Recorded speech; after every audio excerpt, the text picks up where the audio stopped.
when I was 16. A long time ago, I had this hustle going. I used to buy gift cards from a friend for half price, 50% off, and I'd take them to different Starbucks locations to get refunds. But the baristas could tell something was off.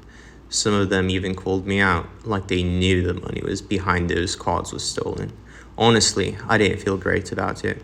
Around that time, I started watching Doctor Who, and just for fun, I began faking a British accent. Strangely enough, once I did that, the barista started treating me differently, like I was charming or exotic or something. The refunds got easier. People actually started believing I was British, and I just leaned into it. But eventually, the gift card supply dried up. I couldn't hustle like that anymore, so I did something I never thought I would. I applied to work at Starbucks. I sent out applications to around 20 different stores, and only one took me in, on Coronado Island. I wasn't great at making drinks. In fact, I kind of sucked. But I felt guilty for all the money I'd taken, so I worked harder than anyone. I took the late night shifts and even worked on the 4th of July. I pushed myself because I wanted to make it right. A few years later, in 2018, I went back to Starbucks and worked even harder. I picked up closing shifts and nobody wanted.